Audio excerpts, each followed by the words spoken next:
Olá, caríssimos ouvintes, muito obrigado pelo download, pela presença e pela sintonia.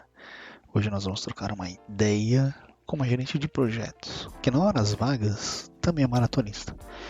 A gente vai entender quais são os desafios de ser uma atleta madura de alta performance e manter as atividades do dia a dia. Bora lá, vamos ver com quem a gente vai conversar. Ah, e não se esqueça, deixe seu joinha, compartilhe e fortaleça a nossa comunidade Ponto de Equilíbrio, ok? Vamos lá. Olá, ouvinte, se você está ouvindo esse podcast na data do lançamento, sabe que a gente continua ainda no meio da pandemia. Isso forçou muita gente a mudar a sua rotina. Hoje a gente vai conversar com a Ieda e ela atuou com o Service Desk, infraestrutura, gestão de projetos, gestão de TI e atualmente ela está trabalhando com gestão de governança em TI. E nas horas vagas é maratonista, tendo corrido a última maratona em 2019 em Londres. Seja bem-vindo, Ieda. Olá, como vai? Tudo bem? Bom, conta mais para quem está ouvindo aí, quem é a Ieda? A Ieda tem muitas facetas, né? A Ieda, sou da área de tecnologia, trabalho na área de tecnologia desde 95. Foi meio que um acidente eu ter ido para a área de tecnologia, porque eu fiz engenharia eletrônica e na época, quando a gente se forma, a gente está procurando emprego. E meu primeiro emprego foi como trainee no Senac, caí na área de TI e nunca mais saí. Ao mesmo tempo, eu sou atleta, eu treino regularmente, eu sou atleta amadora, hoje faço até maratonas, sou mãe de 2 gatas, então sou apaixonada por gatos, que eu também não era, isso também apareceu na minha vida, né? Também foi um acidente até 2014, eu não queria saber de animal e eu, muito menos de gato, nunca pensei que eu ia virar mãe de gato. E também gosto, né, também sou, trabalho com trabalhos sociais, enfim, gosto de ajudar, hoje eu trabalho ajudo numa associação espírita que cuida de velhinhos, de idosos, né, então a gente procura aí estar sempre fazendo bem, né.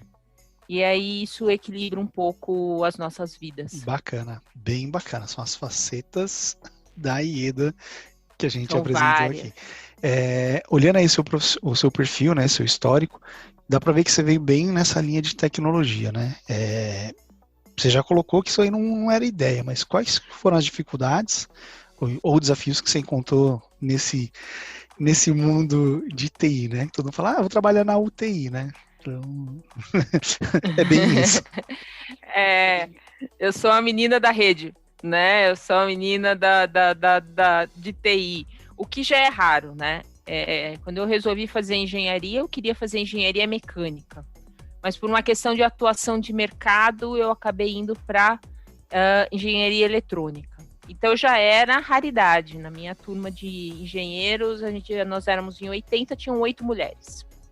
Quando eu fui para a área de TI, eu ainda fui parar na área de infraestrutura, que é mais raro ainda. Então, quando eu comecei, eu tive muita dificuldade para arranjar o primeiro emprego. Então, depois que eu saí da faculdade, que terminou os estágios, eu comecei a procurar. Na época, a porta de entrada sempre era os programas de trainee. Eu tive muita dificuldade para conseguir o primeiro emprego, exatamente por ser mulher.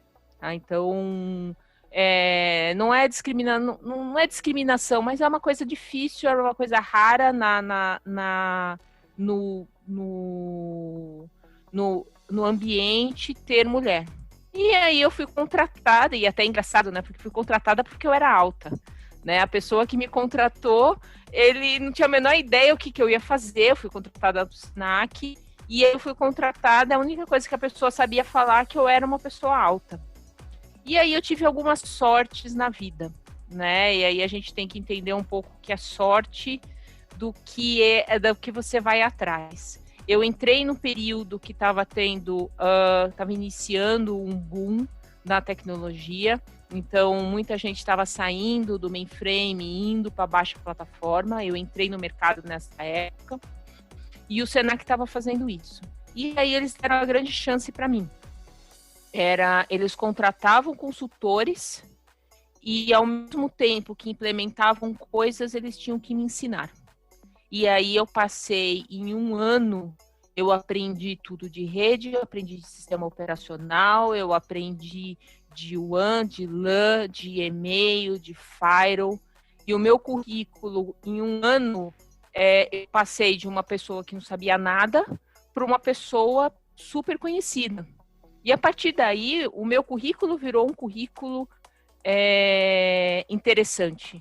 E aí eu não tive mais nenhum tipo de dificuldade para me recolocar ou achar novas posições ou achar novas coisas, porque eu tinha um bom currículo, né? Eu tinha, então aquela sorte que bate a porta, mas que você sabe pegar aquela chance e ir atrás, né? Então, depois já veio projetos, eu cuidei de Service Desk, cuidei de operação, mas não é muito a minha praia, né? Os meus chefes sempre falavam isso. Ou você é de operação ou você é de projetos, né? E eu sempre gostei de coisas novas, de desafios novos. E eu não sou uma pessoa que gosta muito da mesmice, né? Então, você lidar com operação, você está sempre naquele dia a dia, é sempre a mesma coisa. E eu gosto de coisas novas, eu gosto de desafios novos, eu gosto de aquela adrenalina que vem com um projeto novo, um desafio novo, né? Tudo bem que isso traz também outras consequências, né? Eu nunca me adaptei muito, eu tinha a chance até numa época de ficar num trabalho que era extremamente tranquilo, né? Eu chegava às 7 da manhã, saía às 4 horas da tarde, tinha 1 hora de almoço, não tinha estresse, as pessoas eram extremamente educadas para falar, não tinha cobrança de tempo. Eu aguentei ficar 1 ano, não deu nem 1 ano, porque eu preciso de desafio, eu preciso que me mexa, né? Que tenha algo novo. Então, e isso vem o estresse junto, né? Então, esse é um pouco da Ieda profissional, né? Da Ieda da área de TI. E eu tô sempre procurando coisas novas. Eu tô sempre indo atrás. Às vezes as pessoas falam alguma coisa, ou surge uma metodologia, ou surge alguma coisa, eu falo, poxa, mas espera aí, como é que a gente pode fazer? Para que serve isso? Aonde que eu posso usar isso? Então, aquele questionamento, tá, eu posso fazer diferente? Né? E aí tem aquela brincadeira, né? Tem uma camiseta que as pessoas sempre brincam comigo, que ele fala assim, né? Não é porque todo mundo tá indo em uma direção que essa é a direção correta. É mais ou menos assim. Então, eu sou sempre a pessoa que questiona, tudo bem, tá todo mundo indo pra lá, mas é o ideal? Né? Então, eu sempre fui de questionar, e não é porque eu já recebi vários nãos na vida, né? E eu nunca aceitei um não. Eu sempre fiz sempre tentei, né, ter essa visão de buscar as coisas diferentes. E pelo jeito eu gosto de falar bastante também, né? Então vocês vão perceber isso. Tô achando que você teve um trauma no seu começo para essa questão de mudança, que foi, acho que, migrar da rede Novell para rede Windows, né? Acho que foi isso que você falou de vamos mudar logo daqui. Eu não peguei, na verdade eu só peguei rede Novell no estágio. E foi muito engraçado, porque era uma rede coaxial, e eu como estagiária, na primeira vez, eu desliguei o cabo coaxial de frente do servidor. Eu consegui desligar a fábrica inteira. E aí, quando eu desliguei, todo mundo olhou pra minha cara e eu com aquela cara do tipo assim, o que eu fiz? Né? E não dava nem pra disfarçar que não tinha sido eu. O famoso estagiário que desligou Itaipu. Quase isso. Eu, como estagiário, eu aprontei dessa. Mas o Senac foi o primeiro lugar que eu trabalhei, era assim, a gente não tinha nem noção o que era TCP/IP. Pra ter uma ideia, Lá se usava, os endereços IPs eram todos fixos, então imagina todas as estações com IP fixos, que era maravilhoso de você tomar conta, e eles colocavam sempre de custo como rede. A gente não tinha a menor noção do que era subrede, para que servia subnet mask. Então, assim, foi um belo aprendizado, né? Saber que o cabo de rede não podia ter mais de 100 metros, né? A gente teve um hotel que tinha 120 metros e aí não funcionava as coisas. Eu fiz projeto de cabeamento também, né? Foi uma coisa nova. E aí era engraçado, porque os engenheiros ficavam, né? Quem que é essa menina? Porque imagina, eu tinha 24 anos. Quem que é essa menina no meio de uma obra indicando onde vai passar o cabeamento, né? E tem uma cena engraçada, né? Uma vez eu fui para um projeto, eu fui visitar uma obra em Campos do Jordão, que foi o grande hotel de Campos do Jordão. E o meu chefe, na época, não me avisou que a gente ia para a obra. Eu achei que a gente ia visitar só a escola. E, de repente, eu me vejo entrando numa obra. Só que eu fui de vestido, sandália e blusinha. Aí me deram um capacete que, se eu abaixasse a cabeça, o capacete baixava. Então eu tinha que andar de nariz empinado para o capacete não abaixar. Tinha chovido, tinha lama na obra e eu andando de sandália. A Patricinha no meio da obra, né? Não, a obra parou para me ver passar. Literalmente pararam para me ver passar. Eu olhava para a cara do meu chefe, eu queria matar ele. Literalmente eu queria matar. Eu falava para ele, e eu tinha calça jeans, porque eu estava fazendo um projeto no interior e eu estava em São José dos Campos. E eu tinha calça jeans, tênis, camiseta na mala. Era só ele ter me falado que a gente ia visitar a obra, né? E aí eu fui ainda discutir com o mestre de obras, porque o mestre de obras não queria botar ar-condicionado na sala dos servidores, porque lá era frio. E eu discutindo com ele, falando que ia ter, e eu olhava pra cara do meu chefe, olhava pra minha cara, olhava pra cara do meu chefe, olhava, tipo assim, quem que é essa menina, né? E aí eu falava assim, sou eu que tô te falando, vai ter sim, né? Mas foi uma cena engraçada, eu fiquei mundialmente conhecida na obra da Paquita passeando na obra. Se você estiver ouvindo aí, conhece alguém que conhece a Paquita da obra, comenta aí. A gente vai passar pra Ieda, trocar uma ideia com vocês aí. Ainda bem que naquela época não tinha muito smartphone, senão eu já tinha ido parar no Instagram, no Stories, com certeza, porque aquilo ali me merecia, Nossa. viu? Pô, quebrando o gelo, Ieda, aqui eu geralmente faço uma comparação com algum personagem de desenho antigo, né? Pelo que eu percebi aí, sua vida parece muito da Diana, da Caverna do Dragão, que é uma acrobata, né? Ranger, Barbarian, Magician, Thief, Cavalier and Acrobat. Então, porque assim, pra se preparar pra uma maratona, tocar o trabalho, e pelo que eu tô entendendo, você não tem nenhum apoio ou incentivo, isso é tudo do seu bolso, né? Com certeza é muita cobrança pra poder manter as contas em dia, fazer viagem, enfim, né? E não é só isso, né? Você tem, eu não tenho nem o patrocínio, né? A gente tem que fazer se vira nos 30 e tem que caber no orçamento, né? E a vida, né? Eu não tenho uma vida de escritório de segunda a sexta das 9 às 6. Então, é realmente bastante acrobacia que a gente tem que fazer. E quando a gente ainda não tem muita coisa para fazer, a gente ainda bota a reforma em casa, a gente ainda faz algumas coisas para matar o tempo, né? Então, falta de coisas, eu acho que eu nunca tive algo que fala assim, eu não tenho o que fazer da vida. Não, a gente sempre tem alguma coisa para fazer. Dá pra ver que é bem agitado mesmo o dia a dia. Já que a gente Sim. entrou aí no dia a dia, como é que tem sido a sua rotina nesses tempos aí de quarentena, né? A gente tá na pandemia, não tá nada normal. Como é que tem sido aí isso pra você? Foi assim, tem coisas boas e coisas ruins. né? Primeira coisa é trabalhar em casa.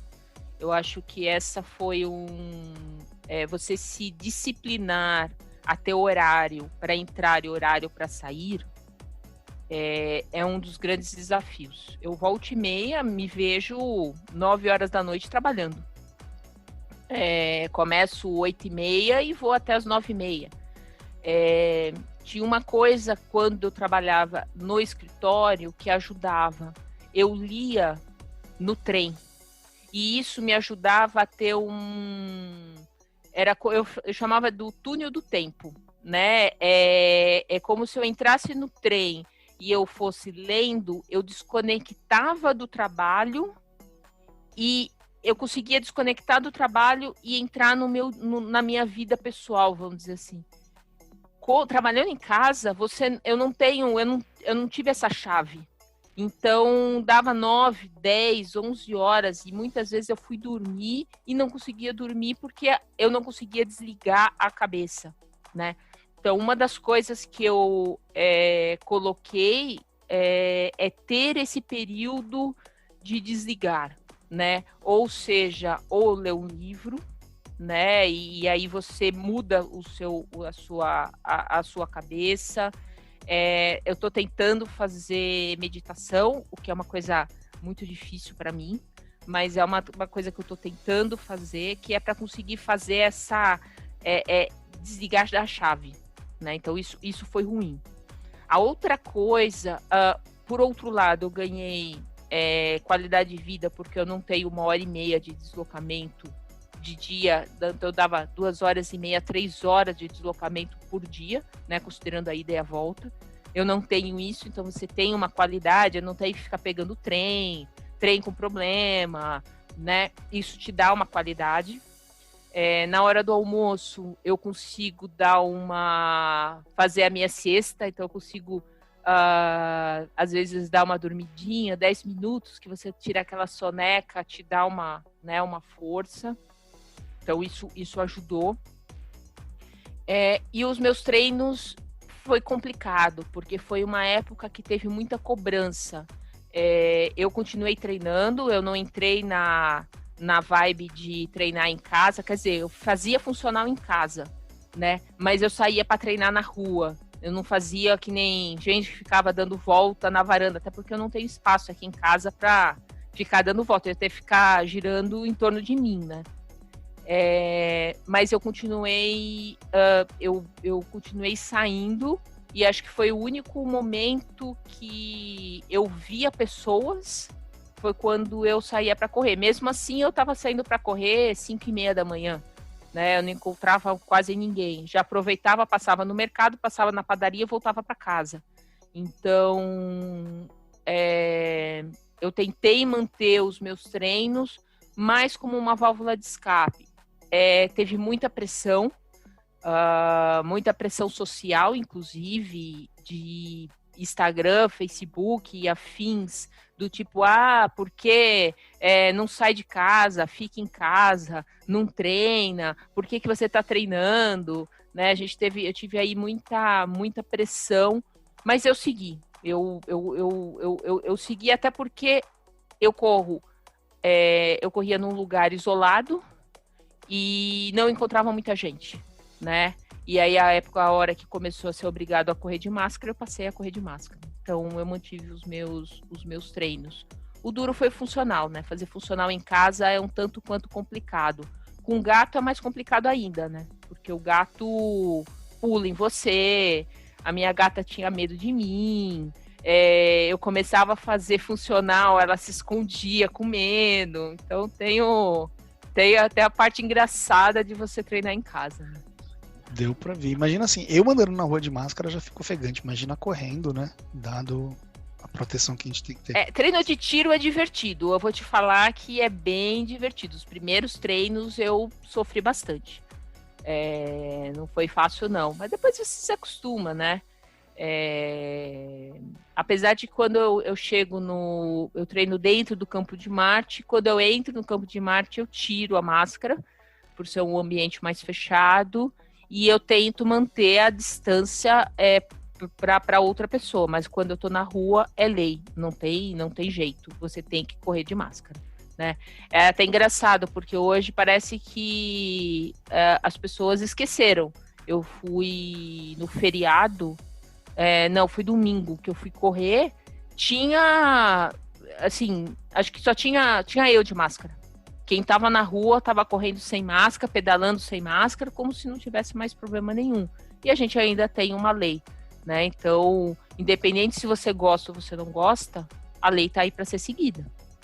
Então a gente precisa seguir, né? E fica aí a dica, né? Usem máscara, gente. Não acabou a pandemia, tá? Segunda onda tá chegando, já tá aí em Florianópolis. Tá mais perto do que muita pessoa acha.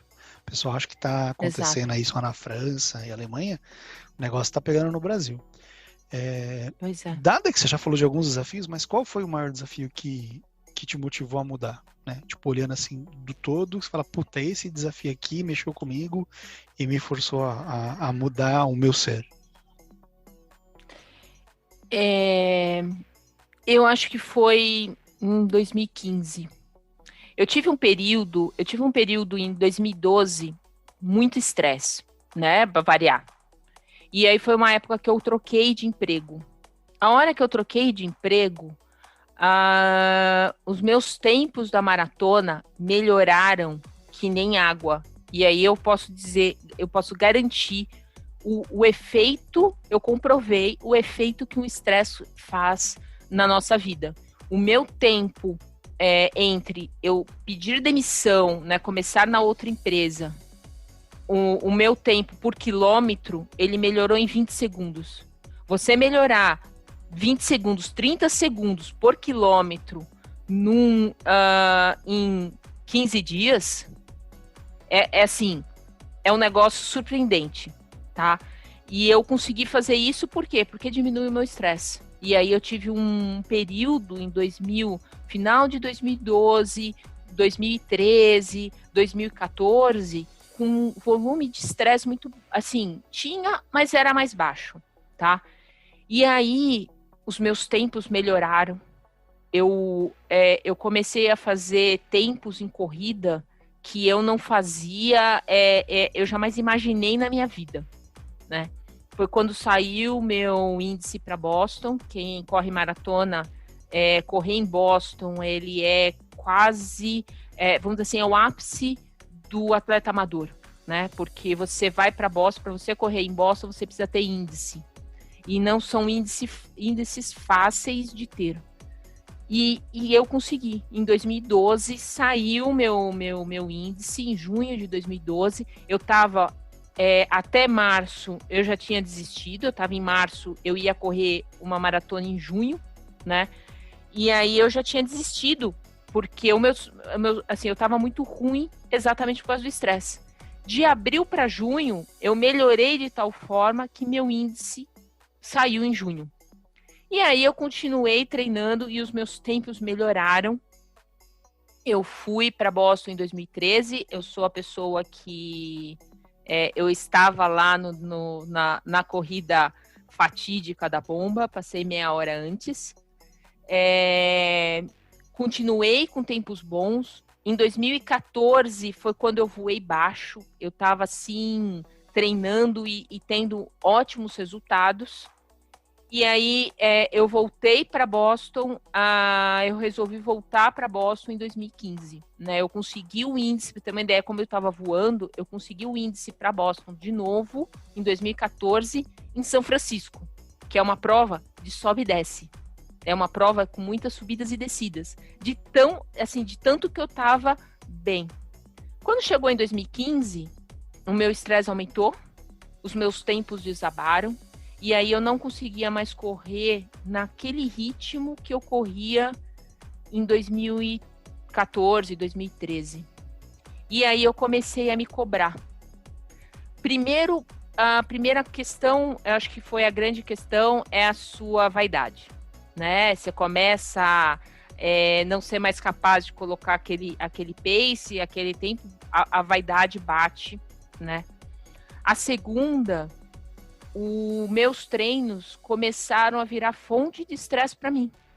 Então, o que eu tinha de treino, que era que teoricamente deveria ser a minha válvula de escape, virou uma fonte de estresse. Eu tive ataques de pânico correndo, eu não conseguia correr, eu não conseguia mais chegar perto, e tudo que eu sempre fiz de treinos, que sempre foi prazeroso, virou um inferno.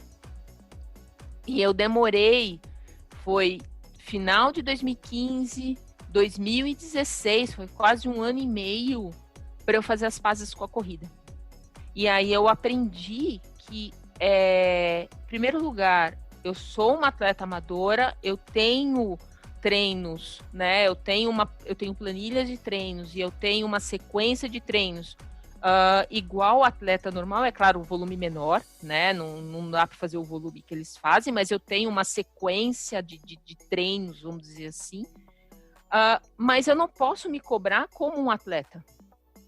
Por quê? Porque eu tenho o meu trabalho e eu tenho o meu estresse. Então, aprender a lidar com isso foi muito difícil, né? E isso me obrigou a mudar. Então, hoje eu saio para treinar e tem dia que eu tô cansada, eu tô exausta do trabalho. Tem dia que teve uma época que eu estava trabalhando de segunda a segunda, sem sábado, sem domingo, até as 10 horas da noite, às vezes virando a madrugada até as 5 horas da manhã, e você não conseguia correr, né? Então hoje eu não me cobro, hoje eu até brinco, tá ruim, mas tá bom. Eu fui lá e fiz. Não saiu. Agora, por exemplo, na pandemia, a gente teve muito estresse, né? A gente teve um estresse no trabalho muito grande. E para ajudar ainda, o meu gato, ele faleceu em julho, né? Então foi um luto que eu ainda passei no meio disso tudo. É claro que isso influencia no trabalho, no seu ritmo, nos seus treinos. Você não consegue manter isso. E aí eu tive que aprender e aceitar. Então, sábado passado eu fiz um treino. Foi o melhor treino que eu fiz desde o começo da pandemia. Aí eu até falei pro meu treinador, eu falei, nossa, consegui correr. Ainda tô extremamente lento, eu não tô nem no ritmo que eu tava no início do ano. Mas já foi algo que você fala, poxa, o seu organismo recuperou, né? E eu sei que a hora que baixar o estresse, eu volto a correr bem, então eu não me cobro mais. Eu acho que a grande lição disso tudo é você aceitar o seu dia a dia, você aceitar que, assim, é aquilo que você faz. É aquilo que dá. Você deu o seu melhor, beleza, né? Eu não gosto muito daquele... Tem uma frase, né, que fala o no pain, no gain, né? Sem dor, sem ganho. Eu não gosto disso. Eu acho que a gente tem que saber falar que... Como é que é? Tem um que fala que como é que era? Se você desistir... eu não lembro direito da frase, mas era aquela história meio assim, se você desistir agora, a dor ela é momentânea, mas a derrota ela é para sempre. Aquelas coisas que, cara, desculpa, eu já tive maratona que eu parei. Eu já tive maratona que eu falei, eu não vou correr, não vou. E não é demérito. É você olhar para você e falar assim, eu fiz o meu melhor, eu cheguei até aqui e não deu. Beleza, você fez. Reconhece o limite, né? Exato. Então essa história do no pain, no gain, sabe? A gente tem que levar com muito cuidado. Porque é claro que tem gente que não se esforça, né? Tem gente que tá acomodado e não se esforça. Mas a gente tem que pensar, o meu caso é o contrário, né? E o meu treinador, de uma certa maneira, sabia disso, né? Eu me esforço e eu vou até o meu limite. Mas você tem que saber, não deu, né? E aí fala assim, o famoso tá ruim, mas tá bom. Você fez o que você você podia naquele seu melhor, né? E não tentar se cobrar ou se sobrepor, né, a qualquer custo. E o mundo da corrida, ele é um mundo de muita, ainda mais agora com o Instagram, é um negócio de muitas vaidades, né? Você tem que postar o seu treino, você tem que postar quanto que você correu, porque você fez, é recorde em cima de recorde, né? Tem muito esse tipo de cobrança. E assim, cara, ninguém me paga, né? Eu faço porque eu gosto. Então, saber reconhecer isso, eu acho que foi a grande mudança na minha vida. Então, hoje eu consigo equilibrar, por exemplo, não dá com um estresse do jeito que eu tô, por exemplo, seguir uma dieta. Não dá. É impossível, né? Seguir ter sono regular, porque para você ter resultado, você precisa ter sono regular, ter uma alimentação ok e o treinamento ok. Quando se trabalha 10, 12 horas por dia, e aí você ainda não consegue dormir porque você está pensando no trabalho, você não vai render no dia seguinte. Não adianta. Então, é o famoso ponto de equilíbrio, né? Você conseguir equilibrar a sua vida entre não exagerar no trabalho e não exagerar também no esporte, também no, né? O que você quer da vida? Eu sigo muito atleta profissional, né? Tem uma atleta que é a Pamela Oliveira, que ela é uma triatleta. Eu acho ela sensacional. Eu sigo ela e eu acho que ela é o exemplo. Ela é uma atleta profissional, a profissão dela é o esporte. Então você vê ela com a dieta, você vê ela com sono, você vê ela treinando. E uma vez ela comentou, ela falou assim, eu não posso me dar o luxo de ir numa festa e dormir tarde. Porque no outro dia tem treino. Ou ir numa festa e comer qualquer coisa. Porque ela tem que manter a refeição. Então, quando a gente é amador, e a gente é atleta amador, a gente também tem que pensar e balancear do tipo, cara, eu vou seguir tudo isso, ou eu vou ter o meu equilíbrio e eu vou me permitir ter uma vida social, né? E uma vida profissional. Onde fica esse equilíbrio? Então, por exemplo, eu não sei o que é sair à noite. Não sei. Por quê? Porque eu tô sempre acordando cedo para treinar no dia seguinte. Eu não sei muito bem o que é beber. Eu bebo de vez em quando. Por quê? Porque isso influencia no dia a dia. Hoje eu não consigo mais seguir uma dieta tão certinha, mas a minha alimentação também não é totalmente errada. Por quê? Porque senão eu não vou render nos treinos. Então, até onde vai o seu equilíbrio? Até onde você quer ceder, né? Entre a sua vida profissional, a sua vida social e a sua vida esportiva.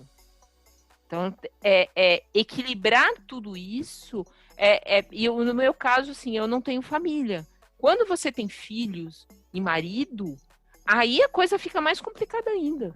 Porque você tem que equilibrar o seu tempo com a sua família, você tem que equilibrar seu tempo com o seu trabalho e com os seus treinos.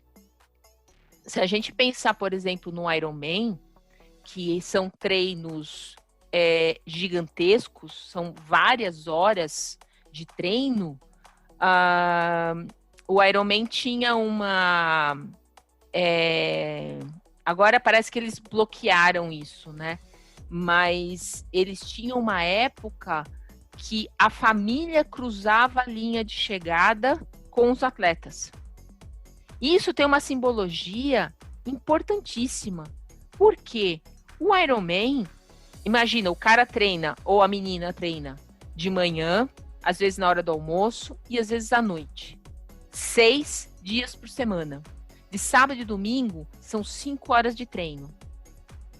Se a família, ele é um projeto da família. Se a família não apoiar, não tem Ironman. Não existe esse Ironman. Então, quando a família cruza a linha de chegada, não é só a pessoa, o atleta, que está ganhando. É um projeto da família como um todo. Porque são 6 meses de treinamento, 6 meses que a pessoa fica imprestável, porque, desculpa, depois de 5 horas de treino, no sábado, e eu sei disso porque eu treinava para maratona e eu gastava cerca de 3 horas de treino, 3 horas e meia de treino, o sábado eu queria dormir. Eu não queria ir para festa, eu não queria trabalhar, eu não queria fazer nada, eu queria dormir. Então, quando você pensa em 5, 6 horas de treino por exemplo, um final de semana, a família precisa entender, né? E ela tem que estar junto. Do tipo, cara, ele tá fazendo isso, o que eu tô fazendo? Porque enquanto ele tá dormindo, ou ela tá dormindo, o companheiro tá cuidando das crianças, tá cuidando da casa, tá cuidando do... Então, equilibrar tudo isso é um negócio complicado. Tem que se dar, né? Dá pra perceber que vai muito além aí do convencional, né? Acho que quem, por exemplo, eu não tenho a menor noção dessa dedicação, desse envolvimento de quem faz, né? Mal consigo correr 1 quilômetro, até porque não corro mesmo, né? Eu sou preguiçoso, sem vergonha de falar isso ainda. Mas acho que a grande questão aí acho que a gente tem que reconhecer todos os que fazem, né? E dar passagem, né? E ele que tá correndo é que espere. Não, dê a passagem, porque envolve uma certa dedicação, né? Agora a gente indo aí, indo para outro extremo, eu sei que você falou muitos desafios, tem um ponto de equilíbrio, né? Pega assim, o que vem na sua cabeça aí que te dá mais alegria, né? O que você fala, puta, isso aqui é o que me motiva, porque dá para entender que foi o que você comentou, era uma válvula de escape, que inclusive é o nome do nosso quadro aqui, e se tornou em algum ponto da sua vida um pesadelo, vamos dizer, mas olhando assim para o extremo, né? O que te deu mais alegria na sua jornada, assim, para o pessoal ter uma noção, para a gente entender um pouco mais. Eu tenho uns momentos memoráveis. Eu acho que a maratona de São Francisco foi algo... A minha primeira maratona de Porto Alegre foi eu lembro que eu vi a placa do 42 e eu quase beijei a placa. Foi a primeira vez que eu corri 42 quilômetros. Ainda tinha mais 195 metros, tá? Foi um negócio lindo, assim, E São Francisco. São Francisco, quando eu terminei, foi uma prova deliciosa de se fazer. E foi uma alegria imensa. Mas tem algumas provas que eles trazem uma alegria, que é quando os amigos se reúnem. Então tem uma prova em Poços de Caldas, que é a Volta ao Cristo, que é uma prova simples. Só que você sobe uma pirambeira, você vai, quem foi para Poços de Caldas sabe o que é a subida, né? Você subir, descer e chegar no estádio. E eu fui com os meus pais lá, né? Foi quando meus pais viraram meus fãs número 1, né? Meu pai e minha mãe, eles contam para todo mundo que eu corro maratona, que demais. Que eu corro 20 quilômetros, que eu corro 30 quilômetros, sabe? E ter os meus pais na linha de chegada é um negócio indescritível. É indescritível. Eu fui esse ano, eu acho que eu fui em 2011 a primeira vez. Eu tinha prometido que eu nunca mais iria nessa prova, porque eu tinha sofrido pra caramba, e eu voltei esse ano, e foi demais. Isso dá uma alegria. A gente tem algumas corridas, alguns treinos que a gente faz. A minha assessoria atual, eles vivem fazendo treinos em conjunto. E é muito legal você fazer esses treinos malucos. Então, até para a gente treinar para Poços de Caldas, a gente fez Pico do Olho d'Água e a gente fez a Pedra Grande em Atibaia. Pedra Grande, a ida são 9 quilômetros de subida e depois você tem que voltar os 9 quilômetros, né? Então é bem puxado. E aí no final a gente sempre faz um café, reúne todo mundo. Não tem alegria maior, né? E eu até brinco, cara, me chama para o café da manhã, mas não me chama para sair à noite, né? Então são essas pequenas alegrias, pequenas conquistas. Você fazer aquela, sabe aquele treino difícil, né? O treinador deu semana passada, ele tinha dado um treino que eu morri, semana retrasada, desculpa. Ele deu um treino que eu morri, eu não consegui fazer o treino. E aí eu falei com ele falou assim, então, a gente vai repetir esse treino que é para você se acostumar com o estímulo. Aí deu vontade de chorar. Quando ele falou que ele ia refazer o treino, eu falei, não, meu Deus do céu, vou ter que fazer de novo. E aí no outro treino, o corpo respondeu. Eu me adaptei, o corpo me adaptou. E eu terminei super bem. Cara, eu terminei assim, felicíssima, porque aquele treino saiu. Eu consegui cumprir aquilo. Então, essas pequenas... E acho que essa é a graça.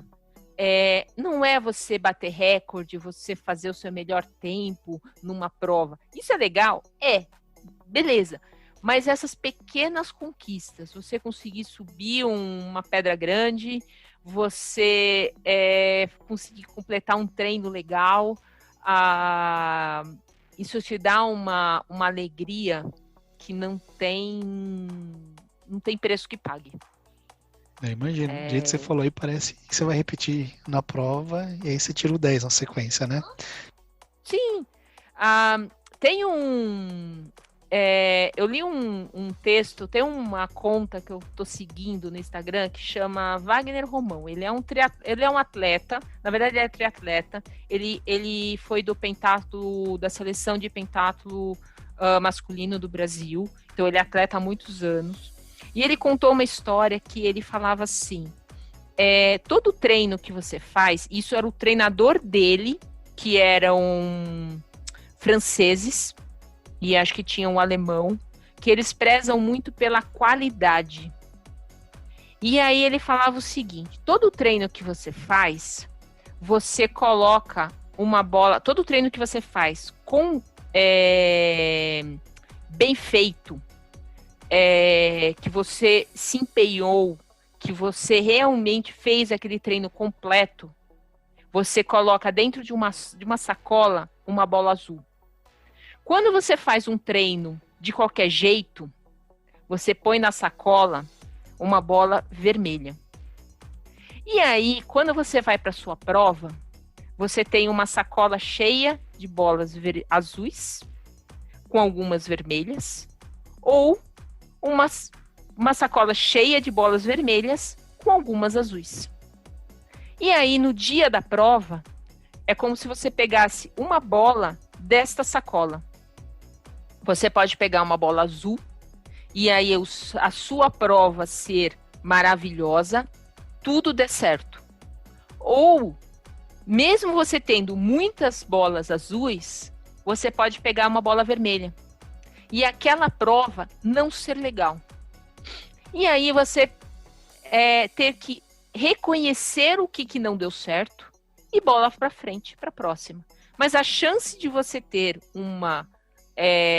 um resultado melhor é quando o seu cesto está mais cheio de bolas azuis. Quando você tem um cesto cheio de bolas vermelhas, algumas azuis, e na prova você tira o azul, isso pode ser perigoso. Do tipo, eu não treinei, eu treinei de qualquer jeito e fui bem na prova. Não significa que isso vá resolver. E isso é uma coisa para a gente levar para a vida. E ele fala isso no texto que ele, né, na conta dele. Ele fala, você leva isso para sua vida. Quando você faz as coisas direito, você pode ter um resultado bom, mas você também pode ter um resultado ruim depois. Não significa que aquele resultado ruim reflita todo o trabalho que você fez de bom. mas você aprende com aquele resultado ruim e bola para frente. A chance de você ter um resultado melhor é maior se você tiver mais bolas azuis. Então, eu acho que essa é a grande lição que o esporte nos dá, né? E o como a gente enfrenta os nossos dias a dia. Tem gente que não tá nem aí, tem gente que corre. Tem um amigo que ele corre 10K todo dia. Ele não segue treinamento, ele não segue alimentação, ele trabalha no porto e ele tem esquema de... trabalha de manhã, trabalha de noite, porque ele trabalha em esquema de turno, então ele dorme pouco. Mas a alegria dele é correr 10K. E esses dias ele tava falando pra mim, falou, pô, eu não tô mais nem conseguindo fazer, porque antigamente a gente fazia 10K abaixo de 50 minutos. Hoje, ele virou pra mim e falou assim, cara, tô fazendo 55, 56, às vezes 58, às vezes ele faz em 1 hora. Ele falou, não consigo mais correr abaixo. Mas ele tá feliz. Então, se você tá feliz seguindo isso, ótimo. Siga, né? O importante é você estar bem com você mesmo. E ele é um exemplo de um cara que, pô, se ele treinasse, resolvesse, realmente fizesse, né, alimentação, sono e o treinamento direitinho, ele tinha voado. Mas não ia fazer ele feliz. Então, a gente tem que pensar o que nos faz feliz e a gente ter esse equilíbrio. Acho que essa é a lição para a gente tirar aí na nossa vida, né? Com tudo isso que você colocou, né? Tentando encontrar o ponto de equilíbrio entre pessoal, o hobby, né? Que já deu para ver que você está indo além aí. Você tem... você já faz trabalho voluntário, que você comentou, no asilo. Você tem algum projeto pessoal assim que você almeja e fala, puta, se eu parasse de trabalhar agora, eu tenho um projeto pessoal que é esse, ou relacionado com o esporte, você tem alguma meta? Ali, puta, preciso cumprir isso, esse é meu objetivo. Qual é o seu projeto pessoal? No esporte é sempre bom você ter meta. Se você não tem meta, você tende a se acomodar, né? Então, no esporte, a minha meta é eu conseguir fechar as majors, né? Que são 6 maratonas do mundo. Eu já tenho a mais difícil, que eu tenho Boston. Fiz Londres e eu ia fazer Chicago esse ano. E aí ia ficar faltando Berlim, Nova York e Japão. Só que agora com a alta do dólar, com pandemia, com tudo, eu adiei isso e eu vou ter que ficar por aqui mesmo até a gente ter condições de viajar novamente, né? Não dá, com dólar a 6, não dá para gastar 30 mil reais numa viagem. É insano, né? Mas eu acho que o outro grande objetivo que eu tenho é não deixar de trabalhar. Eu não quero ficar o resto da minha vida na área de TI, não é esse o meu intuito, né? Eu quero uma hora conseguir sair dessa área, mas eu não quero parar de trabalhar. Eu acho que todo mundo precisa de um trabalho na vida. Todo mundo precisa de ter algo. E aí, provavelmente, eu vou, a hora que eu puder me aposentar, eu devo trabalhar em alguma ONG. Trabalhar com criança ou com os velhinhos. Onde eu quero. Adoro criança. Então, eu devo trabalhar com alguém, mas continuar trabalhando, sabe? Eu quero ser a velhinha de 70, 80 anos, não deixa minha mãe escutar isso, porque se eu falar para ela que 80 anos é velhinha, ela vai brigar comigo. Mas eu quero ser aquela velhinha, sabe aquela velhinha que todo mundo adora, que tá sempre ativa, que tá sempre... É isso. Eu quero continuar trabalhando. Talvez não mais na área de TI, mas continuar fazendo algo. O meu avô viveu até os 90 anos e ele trabalhou até o dia que ele faleceu. Ele, para mim, é o meu grande exemplo, É o cara que... E eu vou te falar, se ele viveu até os 90 anos e ele viveu super bem até os 90 anos, é porque ele trabalhou. Então, não vou parar de trabalhar. O que eu quero é poder ajudar as pessoas.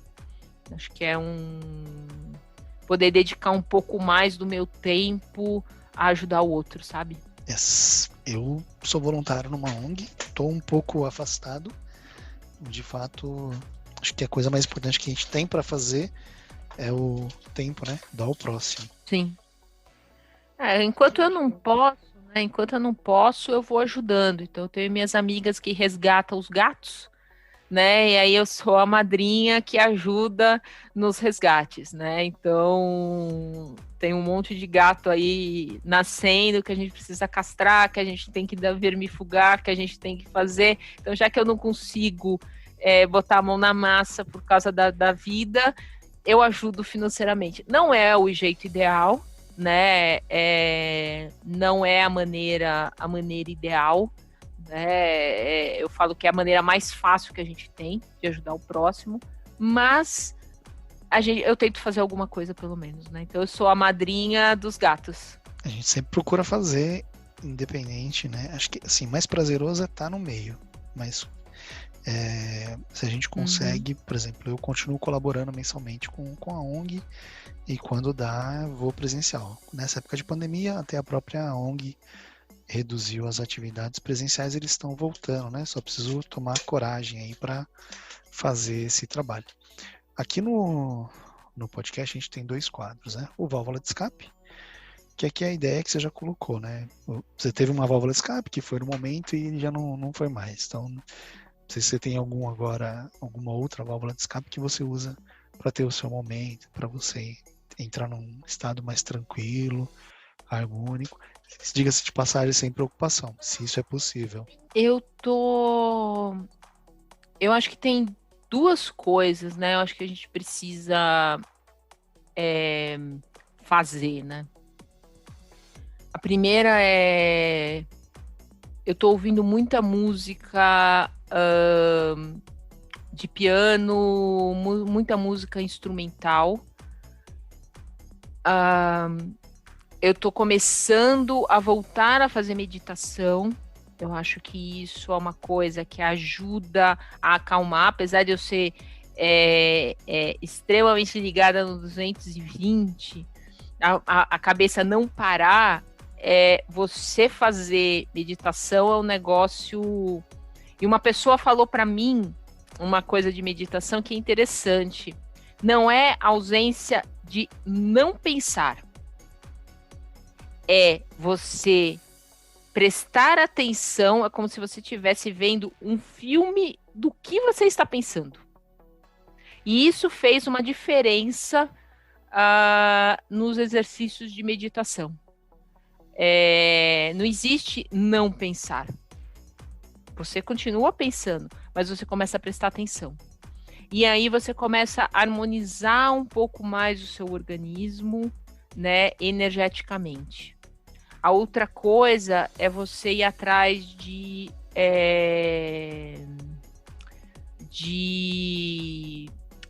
alguma massagem, de algum momento seu.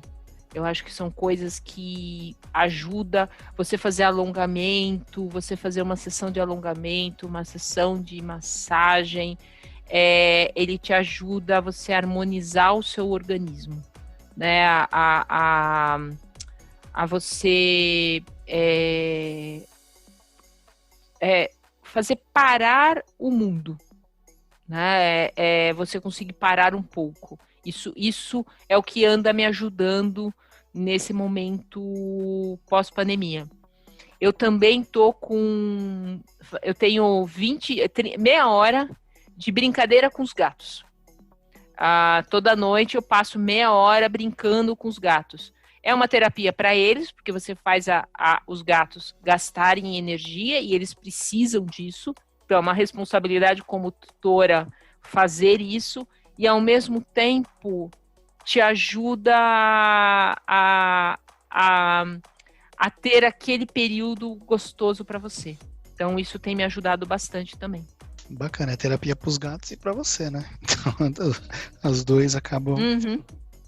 Pelo menos eles não me acordam mais de madrugada, entendeu? Tentando destruir a casa, porque eu brinco com eles lá por umas 10 horas da noite, 9h30. Então, eles dão aquele gasto energético e aí eles dormem mais tranquilo e não destroem a casa. Então, tem as suas vantagens. E um outro quadro que a gente tem aqui é o Põe na Balança.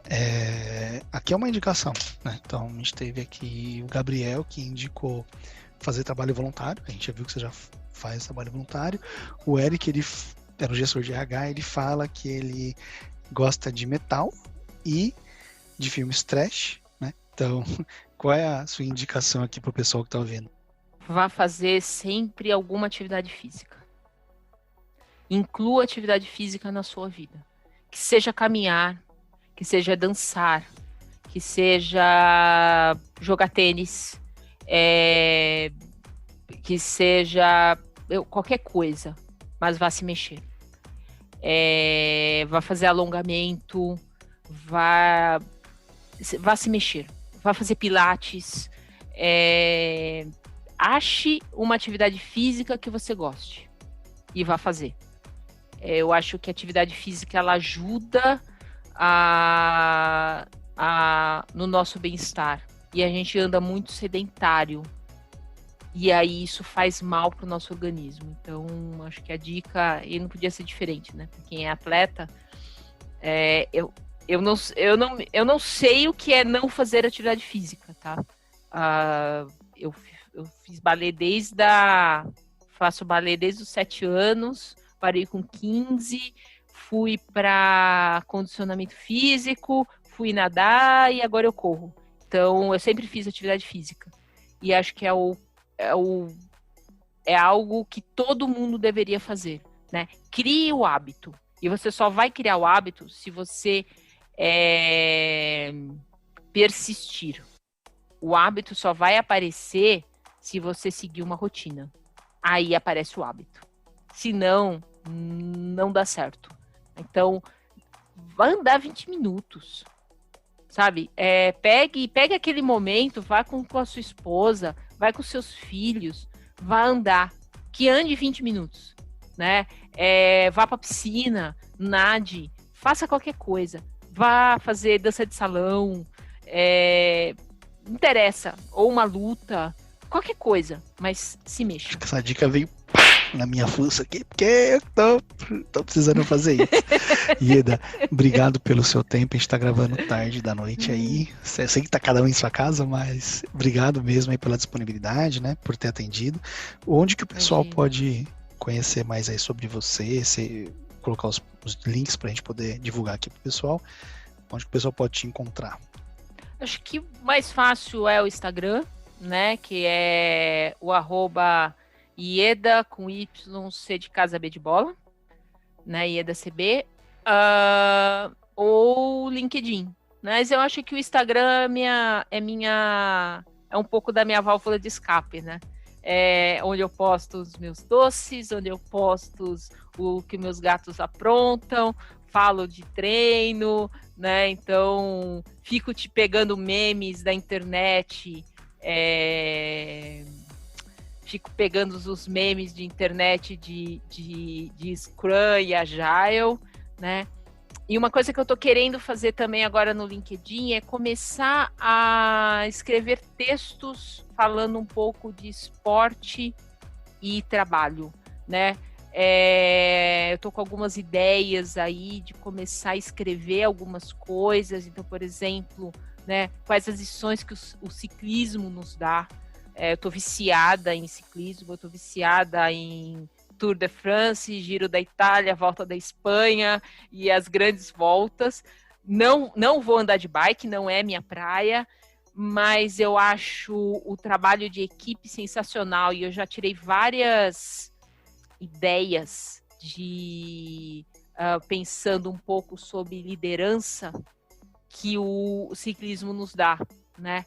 Então, talvez eu comece aí no LinkedIn a escrever um pouco sobre isso. Lições que os próprios desenhos nos dão. Então, olhando um pouco a questão de liderança. Eu acho que eu tenho uma carga grande já trabalhando como líder, e aí talvez eu possa ensinar um pouco, passar um pouco as minhas ideias. Então, fiquem de olho no Instagram, né? O Instagram é onde eu brinco muito, e no LinkedIn, né? Acho que é onde vocês podem me achar com mais facilidade. Então tá bom, o link vai estar na descrição do podcast. Muito obrigado a você que nos ouviu, obrigado pela paciência, visto um pouco mais aí da complexidade de ser um atleta, ver dos altos e baixos, não é só alegria, não é só uma foto bonitinha, bem tirada, e existe vida além da corrida. Muito obrigado a você pela paciência e até a próxima aí, a gente vai se encontrando nas redes sociais aí. Com certeza. Obrigada pela oportunidade, obrigada por me escutar. Eu sou uma pessoa que adoro falar. Se deixar, eu fico falando aqui a noite inteira, né? Então, obrigada e gostei muito de participar. E olha que eu não sou fã de podcast, hein? Espero que eu consiga te converter pelo menos para ouvir o seu. Eu vou ouvir o meu. Obrigada. Até o próximo ponto de equilíbrio.